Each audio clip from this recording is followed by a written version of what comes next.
Hello বন্ধুরা, welcome to Pritha's blog. তো আমার বাবার বাড়ির এখানে কিন্তু শুরু হয়েছে নামযজ্ঞ অনুষ্ঠান। 3 দিন জুড়ে হবে এই অনুষ্ঠান। তো আমিও মেয়েকে নিয়ে চলে এসেছি। তো মা আর ছেলে আগেই চলে এসেছিলো, আমি মেয়েকে নিয়ে ঠিক 8টার দিকে এখানে এসেছি। তো আমার এই নামযজ্ঞ অনুষ্ঠানে থাকার প্রধান উদ্দেশ্য হলো যে এখানে আমার সব পুরনো ছোটোবেলার বন্ধু বান্ধবীদের সাথে দেখা হবে বলেই।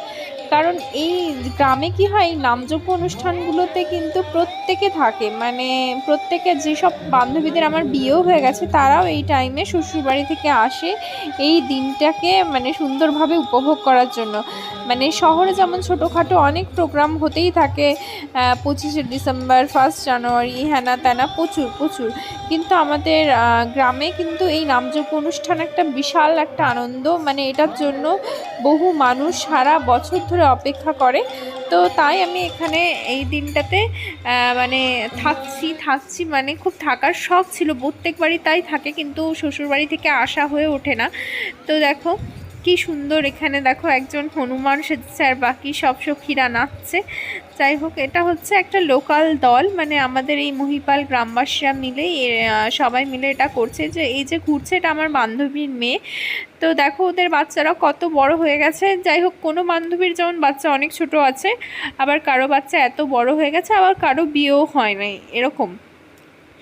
তো আমি কিন্তু প্রত্যেকবার এই অনুষ্ঠানে থাকতে পারি না, মানে দীর্ঘ 5 বছর পর আজকে এখানে থাকছি। বিয়ে হওয়া প্রায় 9 বছর হয়ে চলছে, কিন্তু 5 বছর পর এখানে এই অনুষ্ঠান দেখতে পাচ্ছি। এর আগে একবার ছিলাম।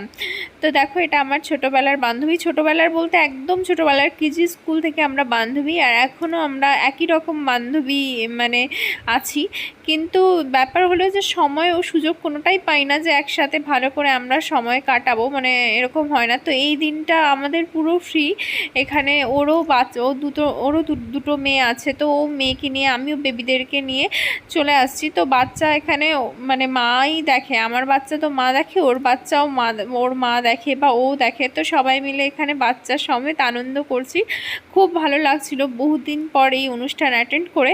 আর এটা হচ্ছে খাওয়ারের ব্যবস্থা। এখানে দেখো যে মিড ডে মিলের স্কুল, এখানে স্কুলটাকে ভাড়া নেওয়া হয় এই অনুষ্ঠান শুরু হলে। মানে পুরো যে কীর্তনের দলগুলো আছে তারা এখানেই থাকে, আর এখানেই মাঠে খাওয়া দাওয়ার ব্যবস্থা করা হয়। ওটা মিড ডে মিলের ঘর, ওখানে কিছুজন খাচ্ছে। আর এখানে মানে যত যারা খেতে আসে, বহু লোক খায়, মানে যত আশেপাশের 10-12টা গ্রাম থেকে মানুষ এই অনুষ্ঠান দেখতে আসে, তারা প্রত্যেকে এখানে খায়। তো এই স্কুলটার সঙ্গে আমার কিন্তু একটা স্মৃতি জড়িয়ে আছে। এটা আমার ছোটোবেলার স্কুল, মানে ছোট যেখান থেকে আমি মাধ্যমিক পাশ করেছি, এটা হলো মহিপাল হাই স্কুল। তো আজকের মতো কিন্তু আমাদের অনুষ্ঠান দেখা শেষ, আর আমরা এই অনুষ্ঠান শুরু হলে কিন্তু সবাই ওখানে খেয়ে দিয়েই বাড়িতে আসি। তো ওখানে প্রত্যেক দিনের নিরামিষ কিছু রান্না করা হয়। আজকে যেমন খিচুড়ি আর ঘাটি ছিল, তো সেখান থেকে খেয়ে বাড়িতে ফিরছি। মেয়েকে দেখেই বোঝা যায় যে ওর মনে হয় এই নামযজ্ঞ অনুষ্ঠান ভীষণ ভালো লেগেছে, কারণ টানা 3 ঘন্টা থেকেছি ওখানে, বাট ও একদিনও কাঁদেনি।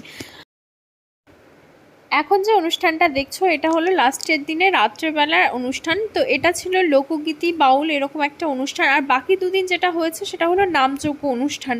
তো এখানে দেখো এগুলো সব ভক্তবৃন্দ, এখানে কিন্তু 1-2জন বা 1-2 পরিবার ভক্ত না, এখানে পুরো মহিপালবাসী যেন ভক্তবৃন্দ। আর খুব সুন্দর হয়েছে প্রোগ্রামটা। আমি কিন্তু কখনোই ভাবিনি একটা ঠাকুরের অনুষ্ঠান এতটা আনন্দ দিতে পারে, এতটা রস প্রদান করতে পারে। তো আজকের এই অনুষ্ঠানের থেকে আমার কিন্তু নিজেকে খুব গর্বিত মনে হচ্ছে যে আমি থাকতে পেরেছি আজকের এই অনুষ্ঠানে। তো বন্ধুরা, আজকের ব্লগটা এই পর্যন্তই। খুব তাড়াতাড়ি আসবো আবার নেক্সট ব্লগ নিয়ে। আজকের জন্য টাটা, বাই বাই। তোমরা জানিও তোমাদের কেমন লাগছে, আর যদি ভিডিও ভালো লেগে থাকে অবশ্যই সাবস্ক্রাইব করো।